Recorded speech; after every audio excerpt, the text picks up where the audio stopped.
Oh, I cannot believe that it is almost August. I don't like it. I don't like it either. And it's going to be a very stressful month because Nick is traveling for 9 days straight. And Mm. it is over Carson's birthday, my birthday. I am throwing Carson like a mini birthday party with just like a couple of his baseball friends at Top Golf, which will be fun. But yeah, I'm already like, what am I going to do with the children for 8 days? Bad Guys 2 comes out during that time, so we're going to go see that at the movie theater because they love Bad Guys. Yep. But yeah, it is. Nick did this last year for golf. He does a golf trip once a year, which is fine. That's him. And you know what I loved is that we were at 4th of July earlier this month, and we were talking to one of the other guys that goes on golf trips with Nick. He's a friend of my cousin's that a lot of times like they're, distant golf buddies and they do big golf trips together. And Nick was like, "Are you going?" And he's like, "No, I made the mistake of asking her too close to the other golf trip that we had went on." It was too fresh in her memory. In terms of his wife. And he was like, "Well, and I hope that, Becca, you got something." Like, I always tell her when I go on a golf trip, like, she'll go get a nice purse. I was like, "Oh, I got a tummy tuck. It's fine. I'm happy about it. I'm totally worth it. I'll take the trade." So yeah, that is August for me. And then we have the event in just over a month. Mm-hmm. We have a lot happening, a lot. School starts, all the things, getting back to school. I'm already starting to think about that. It's early July and I'm already like, I was reading last night through all of the things like the forms that you have to do for school. And I was like, oh, sweet. Kindergarten, second grade. He's first grade this year. Don't have to worry about it. I was like, oh, this is awesome. Yes. But yeah, we have one more. Tomorrow we have the 40th birthday party. And then like we're done. Like July was insane for us. We're pre-recording this and we have Indiana this weekend, Texas the next weekend. And then the day that this comes up, we're home, one more trip, and that's it. I was like, we're done until we go to Austin in September. It's a lot. And my mother-in-law's like, "You're flying like with the baby?" I'm like, well, yeah, he's coming with us, Yeah. But, yeah, summer just flies by and I don't like it because it's going to be back to winter here. So anyways, we wanted to do this podcast today talking a little bit about if you have a goal, which hopefully you have a goal that you're working towards. I think that if you listen to this podcast, you probably do. You really need to get comfortable being uncomfortable, because if you are working towards, a healing journey, there's going to be parts about it that are uncomfortable for you. You're going to be required to make changes that you don't necessarily want to change or to make, right? That could be, hey, we're going to go through a phase where we're doing some more intentional deep fasting. We're pulling carbohydrates out for a period of time. We're pulling protein out for a period of time, right? Because we're not seeing the metabolic flexibility that we need. And I get it. It sucks. I've been there. Becca's been there. We've walked this journey. It wasn't something I wanted to do, but it was something that I asked myself, am I willing to stay in this place of discomfort, or am I willing to get a little more uncomfortable to get to that place that I want to be? And I think we were podcasting with another girl recently. I think it goes on both ends of the spectrum in a healing journey. And also if you are somebody who's pushing yourself to a physique, right? Maybe you are doing a bodybuilding show, or you're wanting to, get into some sort of athletic sport. There's going to be workouts that you don't want to do. You're going to look at that program that's planned for you and be like, dang it, I hate Bulgarian split squats. I hate hack squats. I hate this, whatever. But your progress and the results that you desire don't come from doing things that you want to do all the time, right? And being comfortable all the time. No, and I think it comes the opposite direction too. Like, I spent a really long time over the past year doing a lot of fasting, doing a lot of keto, low protein, and then I had to eat more. And eating more became uncomfortable because you had gotten used to fasting and what you feel like when you fast. And now I'm in the other spectrum of, I know I can't do that forever. I never got super low calorie. I was eating keto, high calorie, but in a fasting window. So like, I never got really low calorie, but when you eat keto, you just don't feel as full. Like it's more dense, right? And now I'm eating high carb, low fat, and much more carbs, like 2,200 calories, no fasting window, and you feel full more often. And going from one end of the spectrum to the other, because right now I'm going through a building period. I'm trying to build more dense muscle tissue. I'm trying to feed my body, because we know feast and fast, right? Feast and fast throughout the year to kind of keep the sensitization of both systems. You want to live in mTOR sometimes. You want to live in that growth phase. And you don't want to live there forever. You also want to live in the breakdown, the AMPK, the fat burning phase too. So it's going to kind of toggling back and forth. And I'm in the phase right now where I'm uncomfortable because I don't like the feeling of being full or like a little extra water because I'm eating carbs. All right, if you're dealing with water retention, you're waking up puffy, your ankles or your wrists are really swollen, or you can't get your rings off, and maybe you're even dragging throughout the day, no matter how much water you drink, there's actually a good chance that you're not actually hydrating properly. Exactly, because water alone is not enough. You need electrolytes, you need sodium, potassium, magnesium, because those things actually pull water into your cells. Otherwise, you're basically just flushing it out and wondering why you're still tired, you're still bloated, and you're still sluggish. But here's the thing, most electrolyte supplements out there aren't helping you in any way because a lot of them contain things like natural flavors, food dyes, and maltodextrin, which can irritate your gut. And these things can also spike your blood sugar when you're trying to heal. That's why we both started using Buoy. It's super simple. There's trace minerals and electrolytes in liquid form. No flavors, no colors, no sugar, no sweeteners, and you squeeze it into whatever you are drinking. Water, coffee, tea, smoothies, you name it. And it's clinically backed by science too. So studies have shown that Buoy helps you hydrate better, 64% better, in fact. And that's data coming from key blood and urinary markers, not just marketing fluff.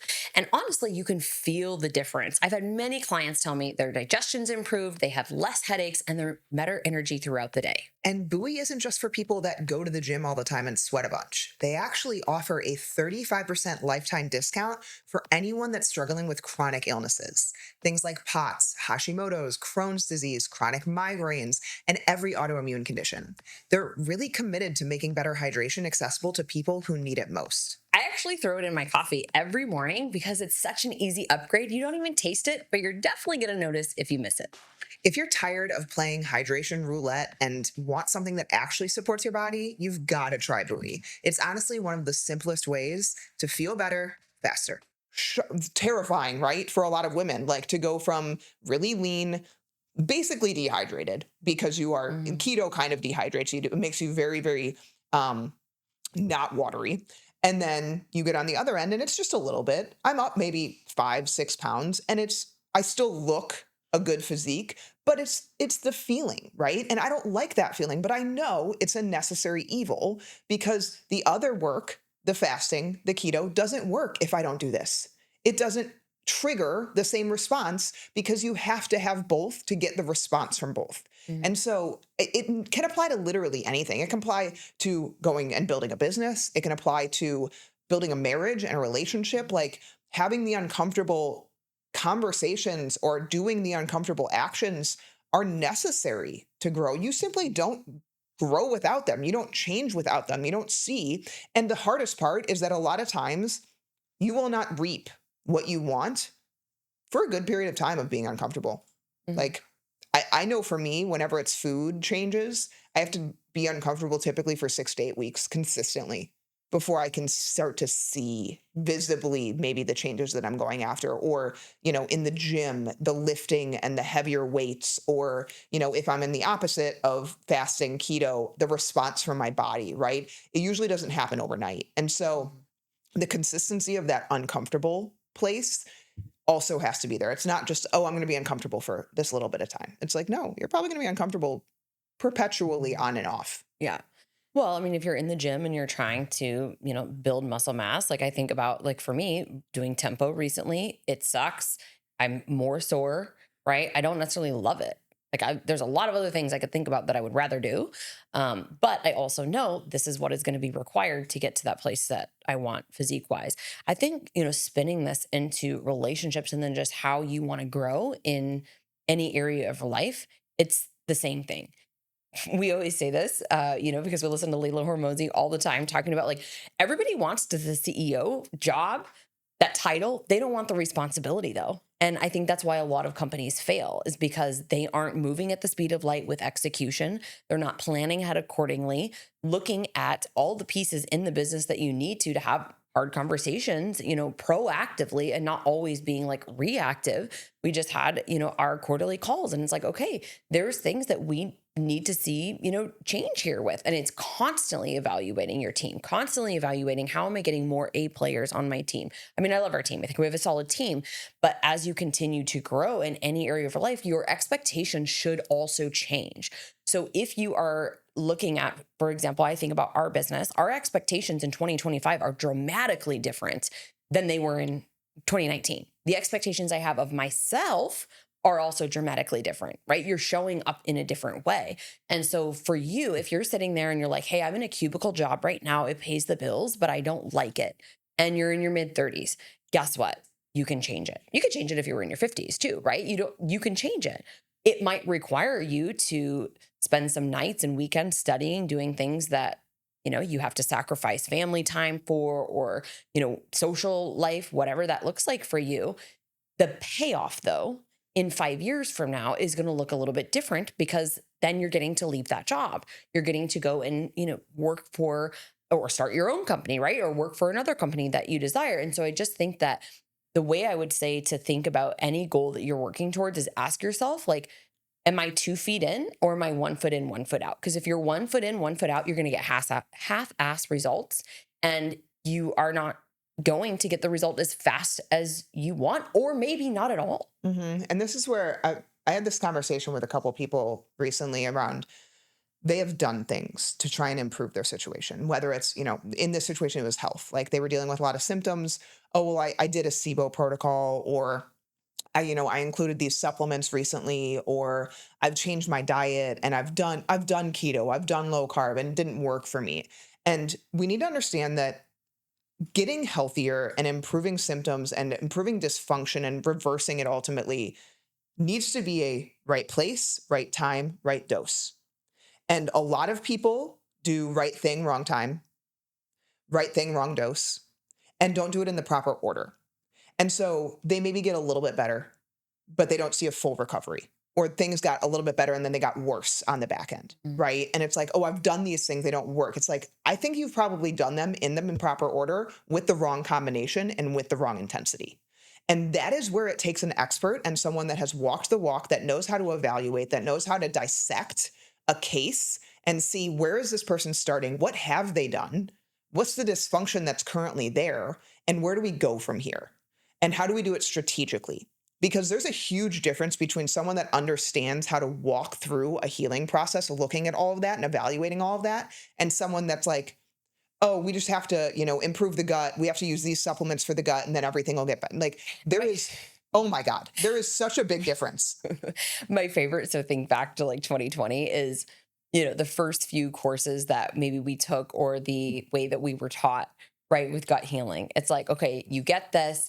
You see a 12-week protocol. Yes. Never always changing, 12 weeks. 12 weeks, always 12 weeks, never changing the supplement, never considering that maybe that probiotic shouldn't come in right now, right? Or all the other things that need to be supported before you go through this 12-week protocol, thinking about liver, gallbladder, thyroid, adrenals, all these things. And so, I actually just had a client sign up with me today who's like, I've done all this stuff, but it's always been GI maps. Like, I don't know, maybe this is just the people that I work with, but I was like, I don't think you need another GI map. Like, yes. I think we've missed the mark here in terms of looking at your genetics, looking at a total tox test, looking at blood work. Like, there's so many other things, because even if it is these bacteria, right? Great.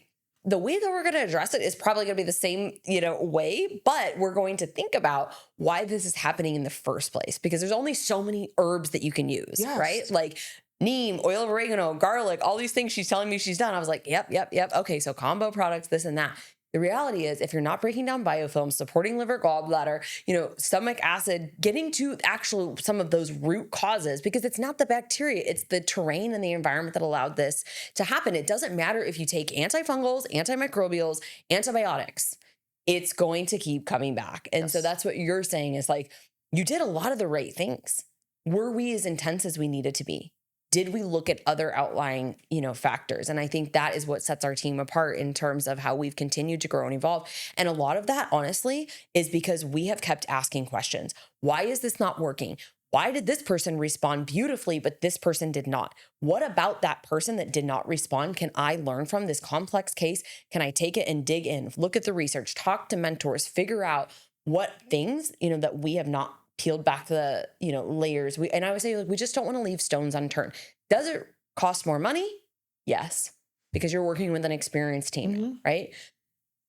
On the flip side of that, though, if this is something that's chronic, you need to also be ready to know that it's going to require more change than somebody who's like in an acute phase. A chronic health issue with many moving parts is going to take longer than something that just happened over the course of 2 months, right? I went to Mexico, got a parasite, got an antibiotic, didn't think about restoring my gut. Now I'm not in such a great place. We can probably rebound that much faster than a chronic case. Yeah, absolutely. And it's the other hard thing with people trying to do it on their own is just human nature.